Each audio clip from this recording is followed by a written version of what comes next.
الحمد لله نحمده ونستعينه ونستغفره ونعوذ بالله من شرور أنفسنا ومن سيئات أعمالنا. من يهده الله فلا مضل له ومن يضلله فلا هادي له، وأشهد أن لا إله إلا الله وحده لا شريك له، وأشهد أن محمدا عبده ورسوله. أما بعد، فإن خير الحديث كتاب الله، وخير الهدي هدي محمد صلى الله عليه وسلم، وشر الأمور محدثاتها، وكل محدثة بدعة،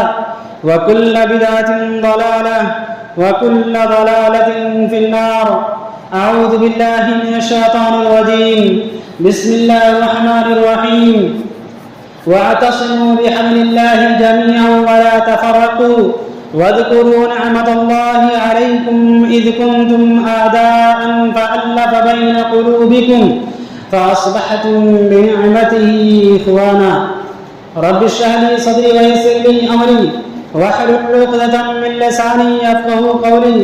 رب زدني علما، اللهم رب زدني علما، آمین.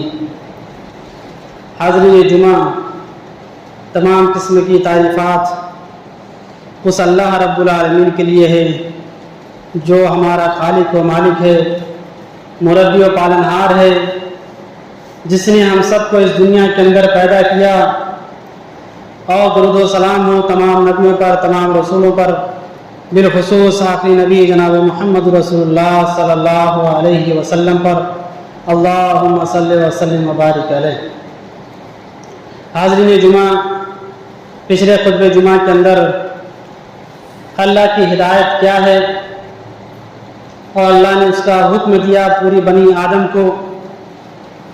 اس کے تعلق سے ایک حصہ آپ کے سامنے بیان کیا گیا تھا. انشاءاللہ آج اس جمعہ کے اندر دوسرا حصہ آپ کے سامنے بیان کیا جائے گا. اللہ رب العالمین سے دعا کرتے ہیں کہ الہ العالمین جو بھی باتیں بیان کی جائیں ان باتوں کو بغور سننے اور اسے صحیح طریقے سے سمجھنے کی توفیق عطا فرمائے، آمین. اللہ تبارک و تعالیٰ کی ہدایت، قرآن جس کے بارے میں اللہ تبارک و تعالیٰ نے مختلف آیات کے اندر اس کی وضاحت کی، اور اللہ رب العالمین نے اس کی پیروی کرنے کا بھی حکم دیا. تو وہیں پر ہم قرآن مجید کے اندر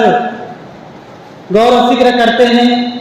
تو اور بھی بہت ساری آیتیں اس کے تعلق سے آتی ہیں جس کے اندر اللہ تبارک و تعالیٰ نے اپنی اس ہدایت یعنی قرآن مجید کی پیروی کرنے کا حکم دیا. قرآن مجید کے اندر اللہ تبارک و تعالیٰ ارشاد فرماتا ہے: قد جاءکم من اللہ نور و کتاب مبین یہدی بہ اللہ من اتبع رضوانہ سبل السلام وَيُخْرِجُهُم مِّنَ الظُّلُمَاتِ إِلَى النُّورِ بِإِذْنِهِ وَيَهْدِيهِمْ إِلَىٰ صِرَاطٍ مُّسْتَقِيمٍ. اللہ تبارک و تعالیٰ ارشاد فرماتا ہے کہ تمہارے پاس نور اور ایک واضح ایسی کتاب آ چکی ہے. تمہارے پاس نور اللہ کی جانب سے اور ایسی واضح کتاب آ چکی ہے کہ جس کے ذریعے سے اللہ تبارک و تعالیٰ ان لوگوں کو سلامتی کی راستوں پر لا کر کے اللہ رب العالمین کھڑا کر دیتا ہے، انہیں ہدایت دیتا ہے جو اللہ رب العالمین کی پیروی کرتے ہیں، اللہ رب العالمین کی خواہشات کی رضا کی پیروی کرتے ہیں. وَيُخْرِجُهُم مِّنَ الظُّلُمَاتِ إِلَى النُّورِ بِإِذْنِهِ، اور اللہ تبارک و تعالیٰ اپنے حکم سے انہیں تاریکی سے نکال کر روشنی میں لا دیتا ہے، روشنی میں کر دیتا ہے. وَيَهْدِيهِمْ إِلَىٰ صِرَاطٍ مُّسْتَقِيمٍ، اور وہ صراط مستقیم ہے جس کے اللہ رب العالمین ہدایت دیتا ہے. یعنی اللہ تبارک و تعالیٰ اس آیت کریمہ کے اندر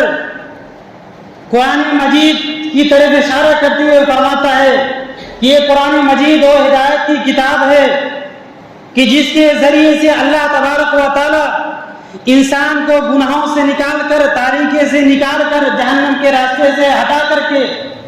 اللہ رب العالمین روشنی کے راستے میں لا کھڑا کرتا ہے، صراط مستقیم پہ لا کھڑا کرتا ہے، اس راستے پر لا کر کے اللہ رب العالمین کھڑا کر دیتا ہے جو راستہ جنت میں لے جانے والا راستہ ہوتا ہے۔ تو پتہ یہ چلا کہ ہدایت، اللہ کی ہدایت یہ قرآن مجید ہے، ہدایت کا راستہ دکھانے والی کتاب قرآن مجید ہے۔ اور ایک دوسری آیت اٹھائی ہے جس کے اندر اللہ تبارک و تعالی مضبوطی کے ساتھ پکڑنے کا حکم دے رہا ہے اور اس کو رسی کہہ رہا ہے۔ اللہ رب العالمین ارشاد فرماتا ہے وَاعْتَصِمُوا بِحَبْلِ اللَّهِ جَمِيعًا وَلَا تَفَرَّقُوا وَاذْكُرُوا نِعْمَةَ اللَّهِ عَلَيْكُمْ إِذْ كُنتُمْ أَعْدَاءً فَأَلَّفَ بَيْنَ قُلُوبِكُمْ فَأَصْبَحْتُم بِنِعْمَتِهِ إِخْوَانًا وَكُنتُمْ عَلَىٰ شَفَا حُفْرَةٍ مِّنَ النَّارِ فَأَنقَذَكُم مِّنْهَا كَذَٰلِكَ يُبَيِّنُ اللَّهُ لَكُمْ آيَاتِهِ لَعَلَّكُمْ تَهْتَدُونَ۔ اللہ تبارک و تعالیٰ اس آیت کریمہ کے اندر ارشاد فرماتا ہے کہ اے لوگو، اللہ کی رسی کو مضبوطی سے پکڑ لو، مضبوطی سے تھام لو،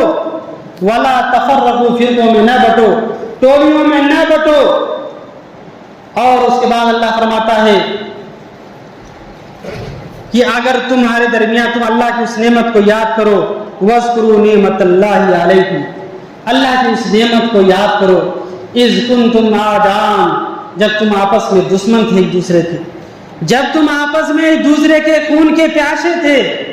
جب تم آپس میں ایک دوسرے کے مال و جان کے پیچھے پڑے رہا کرتے تھے، تو یاد کرو اس نعمت کو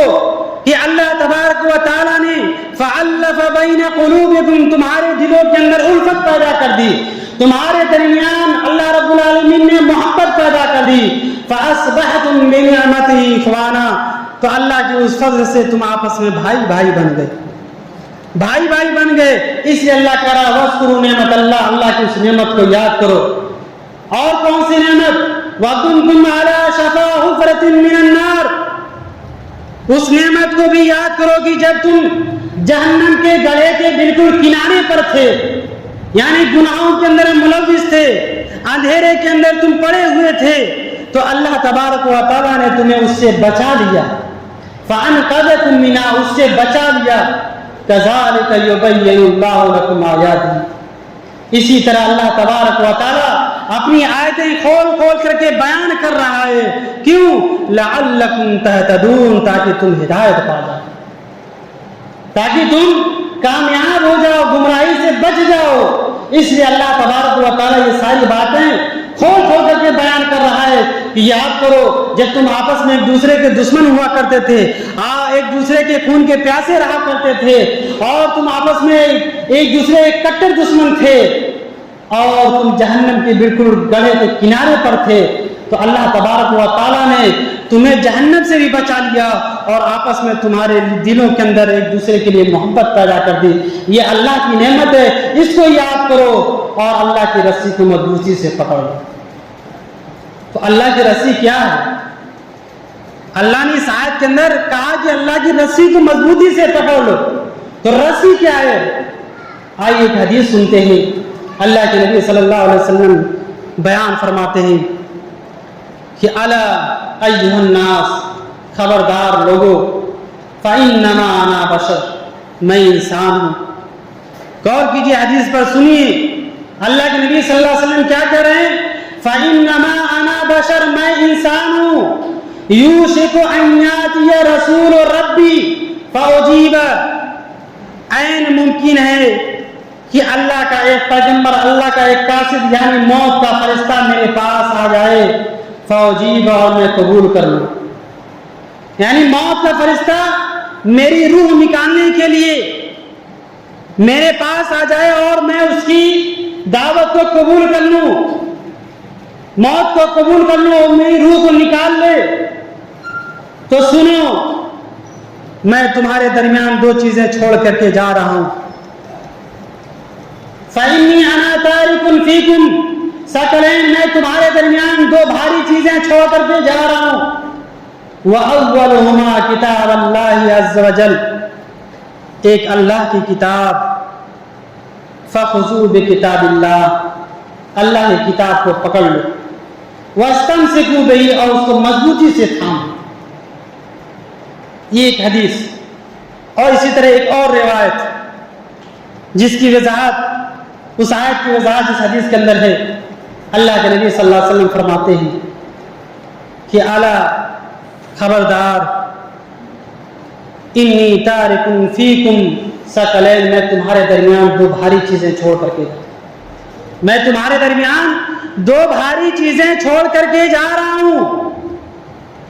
احدہما کتاب اللہ عز وجل، پہلی چیز کیا ہے؟ اللہ کی کتاب، اللہ رب العالمین کی کتاب یعنی قرآن مجید، ہوا حبل اللہ، اور وہ اللہ کی رسی۔ اللہ کی رسی کون؟ کتاب اللہ۔ اس حدیث کے اندر اللہ کے نبی صلی اللہ علیہ وسلم نے صاحب کہا کہ میں تمہارے درمیان دو بھاری چیزیں چھوڑ کے جا رہا ہوں۔ پہلی کون سی چیز ہے؟ اللہ کی کتاب، ہوا حبل اللہ، جسے اللہ کی رسی کہا جاتا ہے۔ تو سمجھ آ گئی بات کہ اللہ رب العالمین اس آیت کریمہ کے اندر کیا کہا تھا؟ وَاعْتَصِمُوا بِحَبْلِ اللَّهِ جَمِيعًا، اللہ کی رسی کو مضبوطی سے پکڑ لو۔ تو اللہ کی رسی سے مراد کیا ہے؟ اللہ کے نبی صلی اللہ علیہ وسلم کی حدیث جس کی وضاحت کر رہی ہے کہ ہوا حبل اللہ، اللہ کی رسی کیا ہے؟ کتاب اللہ یعنی قرآن مجید، یہ اللہ کی رسی ہے۔ اس کے بارے میں اللہ کے نبی صلی اللہ علیہ وسلم بیان فرما رہے ہیں کہ میں دو چیزیں چھوڑ کے جا رہا ہوں، ایک اللہ کی کتاب، مقصد جو بتانا وہ یہی کہ اللہ کی کتاب سے مراد اور رسی جو ہے مراد یہی کتاب اللہ ہے، جس کے بارے میں اللہ کے نبی صلی اللہ علیہ وسلم نے آگے یہ بھی فرمایا من اتبعہ کان علی الہدی، جو اس کی پیروی کرے گا، جو قرآن کی پیروی کرے گا وہ ہدایت پر ہے، وہ ہدایت پر ہے، اور ومن ترکہ کان علی ضلالۃ، اور جو اسے چھوڑ دے گا وہ گمراہی پر ہے۔ یعنی ہدایت پر کون ہے؟ جو قرآن کی پیروی کرے گا، جو اللہ کی رسی کو مضبوطی سے پکڑے گا، جو کتاب اللہ کو مضبوطی سے تھامے گا وہ ہدایت پر ہوگا، اور جو قرآن مجید کو چھوڑ دے گا، اللہ کی رسی کو مضبوطی سے نہیں پکڑے گا، وہ انسان گمراہ ہو جائے گا۔ اور قرآن مجید کو پکڑنے کے لیے سنت رسول کو پکڑنا ضروری ہے۔ یہ اہل ایمان جو ایمان والے ہیں وہ اچھی طریقے سے جانتے ہیں کہ سنت رسول یہ قرآن کی پیروی سے الگ نہیں ہے، قرآن کی اتباع سے الگ نہیں ہے، اور قرآن کریم کو سمجھنا ہم سنت رسول کو چھوڑ کر کے نہیں سمجھ سکتے۔ اگر ہم قرآن کو سمجھنا چاہتے ہیں تو بغیر سنت رسول کو ہم نہیں سمجھ سکتے۔ ہم سنت رسول کو پکڑیں گے تو ہم قرآن کو سمجھیں گے۔ کیوں؟ اللہ تبارک و تعالیٰ قرآن مجید میں ارشاد فرماتا ہے وَمَا آتَاكُمُ الرَّسُولُ فَخُذُوهُ وَمَا نَهَاكُمْ عَنْهُ فَانْتَهُوا، رسول تمہیں جو کچھ دیں اسے لے لو، اور جس سے منع کریں اس سے رک جاؤ۔ اس آیت کو سمجھیے، کتنی پیاری آیت ہے۔ اگر اس آیت کو ہم سمجھ جائیں گے تو ہم اسلام کی تعلیمات کو سمجھ جائیں گے کہ ہمیں کس پر عمل کرنا ہے، اور اسلام میں کیا ہے، شریعت کیا چیز ہے۔ اگر ہم اس آیت کو سمجھ جائیں گے تو ہم شریعت کو بھی سمجھ جائیں گے، اور ہر اس عمل کو بھی سمجھ جائیں گے کہ آیت جو دین کے اندر کہا جا رہا ہے کہ یہ ثواب کا کام ہے، یہ کرو یہ کرو، تو ہم اس آیت کی روشنی میں ہم سمجھ جائیں گے یہ عمل کرنا ہے کہ نہیں کرنا۔ کس طریقے سے؟ آپ پہلے اس لفظ پر غور کیجیے، اللہ نے کیا کہا وَمَا آتَاكُمُ الرَّسُولُ فَخُذُوهُ، رسول تمہیں جو کچھ دے، ایک مطلب یہ ہوتا ہے کہ جتنا دے اتنا لے لو، اور جس سے منع کرے اس سے رک جاؤ۔ اب ہمارے ذہن میں یہ بات بیٹھ جانی چاہیے کہ ہمیں وہی اسی پر عمل کرنا ہے جتنا نبی نے ہمیں بتلا دیا۔ اب یہ کہ ہم کوئی اسلام کے اندر نئی چیز پر عمل کرنا شروع کر دیں، جس طریقے سے آج لوگ کرتے ہیں، اور کہیں گے کہ اگر اسے کہا جائے کہ اللہ کے نبی صلی اللہ علیہ وسلم نے اس کا حکم نہیں دیا ہے، تو جواب کیا دیتے ہیں؟ بھائی ٹھیک ہے، نبی نے حکم نہیں دیا تو نبی نے منع کہاں کیا ہے؟ یہ عقل سے دلیل دی جاتی ہے، اور جو دین کا علم نہیں رکھتا ہے وہ اس بات پر یقین کر لیتا ہے ہاں بھائی اللہ کے نبی نے تو نہیں منع کیا، بھائی یہ تو اچھا عمل ہے، نبی نے منع نہیں کیا ہے تو کر سکتے ہیں، اس کا مطلب۔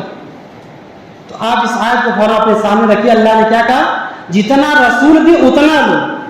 لیکن نبی نے نہیں کیا ہے تو نہیں کرنا ہے بس۔ اگر ہم اپنے ذہن میں یہ بٹھا دیں گے کہ نہیں جتنا نبی نے کیا اتنا ہی کرنا ہے، چاہے کتنا ہی اچھا کام کیوں نہ ہو، اگر دین کے اندر اس کو ایجاد کر دیا گیا ہے دین کے نام پر کہ اس پر کرنا ثواب کا کام ہے، نبی نے بھلے نہیں کیا ہے، صحابہ نے نہیں کیا ہے، لیکن نبی نے منع بھی نہیں کیا اس لیے اس کو کرنا، تو آپ فوراً اس آیت کو آپ پڑھ لیجیے کہ اللہ نے یہ حکم دیا ہے کہ اتنا ہی لینا جتنا نبی نے دیا ہے، یہ نہیں کہ نبی نے منع نہیں کیا۔ اگر جو یہ آدمی کہہ دے کہ بھائی نبی نے منع نہیں کیا ہے تو کر سکتے ہیں، تو آپ فوراً اس کے سامنے آپ اپنی بھی دلیل پیش کر دیجئے کہ بھائی اللہ کے نبی صلی اللہ علیہ وسلم نے بتلایا جمعے کے دن جمعے کی 2 رکعت ہے، ظہر کی نماز پڑھنا 4 رکعت ہے، اب ہم اس کو 6 رکعت پڑھ لے رہے ہیں تو اس میں کیا حرج ہے؟ تو فوراً سامنے والا آپ کو یہی جواب دے گا، ارے اللہ کے نبی نے 4 پڑھی تم کیسے 6 پڑھ سکتے ہو؟ تو آپ اس کو اس ایجاد کی نئے عمل کی مخالفت میں اور رد میں آپ یہ جواب اس کو دے سکتے ہیں کہ بھائی جس طریقے سے آپ یہ کہتے ہیں کہ یہ نیا عمل ہے، اللہ کے نبی نے نہیں کیا لیکن آپ نے منع بھی نہیں کیا ہے، اسی طریقے سے نبی نے 6 رکعت نہیں پڑھی ہے لیکن دکھا دو کہیں آپ نے منع کیا، آپ نہیں دکھلا سکتے۔ آپ نے 4 پڑھی ہے، 4 رکعت فرض ہے، آپ 6 رکعت پڑھ رہے ہیں، آپ سے میں کہوں کہ بھائی غلط ہے تو آپ یہ کہہ دے فوراً کہ بھائی اللہ کے نبی نے منع کہاں کیا ہے، ثابت کرو۔ کوئی نہیں ثابت کر سکتا کہ ہاں اللہ کے نبی نے منع کیا، کیوں ہے ہی نہیں۔ تو اس طریقے سے ہمارے سامنے شیطانی باتیں رکھی جاتی ہیں عوام کے سامنے تاکہ ان کو اسلام سے بھٹکایا جائے، ان کو محبت کے نام پر ان کو گمراہی کے اندر ڈال دیا جائے۔ لہٰذا جب ہمارے سامنے اس طرح کا کوئی کام آئے جس کی حدیث کے اندر کوئی وضاحت نہیں ہے، نبی نے عمل نہیں کیا ہے، صحابہ نے نہیں کیا ہے، تابعین نے نہیں کیا ہے، تبع تابعین نے نہیں کیا ہے، اور اب لوگ کر رہے ہیں، تو آپ ان کے سامنے یہ آیت رکھ دیجئے کہ بھائی اللہ رب العالمین نے صاف کہا ہے کہ وَمَا آتَاكُمُ الرَّسُولُ فَخُذُوهُ، اسلام یہی ہے کہ نبی جتنا دیں اسے لینا ہے اور جس سے منع کریں اسے رکنا، اس سے زیادہ کسی اور چیز پر عمل نہیں کرنا، تب جا کر کے ہمیں ہدایت ملے گی۔ تو گویا قرآن کو سمجھنا ہے، اللہ کی ہدایت کو سمجھنا ہے، تو اس کے لیے سنت رسول کو سمجھنا ضروری ہے۔ جب ہم سنت رسول کو سمجھیں گے تو ہم قرآن کو آسانی کے ساتھ سمجھیں گے۔ تو یہ ہے اللہ کی ہدایت۔ اگر ہم چاہتے ہیں کہ ہمیں اللہ کی ہدایت مل جائے تو جو اللہ نے ہدایت بیان کی ہے قرآن کے اندر کہ اس سے مراد قرآن ہے، تو قرآن کو ہم سمجھیں، قرآن کو پڑھیں، ترجمے کو پڑھیں، اس کی تفسیر کو پڑھیں، جو نہ سمجھ آئے علماء کرام سے رجوع کریں، اس کو سمجھنے کی کوشش کریں، تب جا کر کے ہمیں ہدایت مل سکتی ہے۔ جیسا کہ ایک اور آیت، آخری آیت آپ کے سامنے بیان کروں گا، اس کے بعد اپنی بات ہم ختم کرتے ہیں۔ اللہ تبارک و تعالیٰ ایک اور آیت کے اندر ارشاد فرماتا ہے قُلْ أَطِیعُوا اللَّهَ وَأَطِیعُوا الرَّسُولَ، کہ اللہ کی اطاعت کرو، رسول کی اطاعت کرو۔ اللہ رب العالمین نے صاف اس آیت کے اندر، یہ قرآن کی آیت ہے، صاحب اس کے اندر اللہ رب العالمین نے اپنے نبی کے ذریعے کہہ دیا کہ اے نبی آپ لوگوں سے کہہ دیجئے قُلْ أَطِیعُوا اللَّهَ وَأَطِیعُوا الرَّسُولَ، کہ اللہ کی اطاعت کرو، رسول کی اطاعت کرو، اور جو اللہ اس کے رسول کی اطاعت نہیں کرے گا، جو اللہ اس کے رسول کی اطاعت نہیں کرے گا وہ انسان گمراہ ہو جائے گا، وہ انسان گمراہ ہو جائے گا، سیدھے راستے سے بھٹک جائے گا۔ تو اگر ہم چاہتے ہیں کہ ہماری رہنمائی سیدھے راستے کی طرف ہو اور ہم سیدھے راستے سے بھٹکے نہ، گمراہ نہ ہوں، تو ہمیں اللہ کی اطاعت کرنی ہے اور اس کے رسول کی اطاعت کرنی ہے۔ اور اللہ کے نبی صلی اللہ علیہ وسلم نے ایک حدیث کے اندر یہی کہا ترکت فیکم امرین لن تضلوا ما تمسکتم بہما کتاب اللہ و سنتی، اے لوگوں میں تمہارے درمیان 2 چیزیں چھوڑ کے جا رہا ہوں،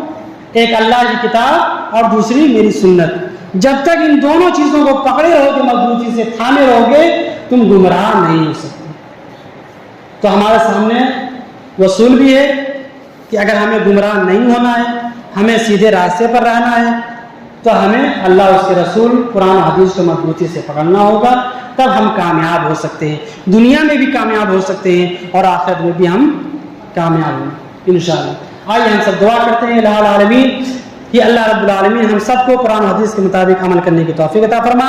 الہ العالمین قرآن مجید کو صحیح سمجھ کر پڑھنے کی توفیق عطا فرما، اے اللہ ہم تجھ سے دعا کرتے ہیں کہ اللہ جو باتیں بیان کی گئی ان باتوں کے مطابق عمل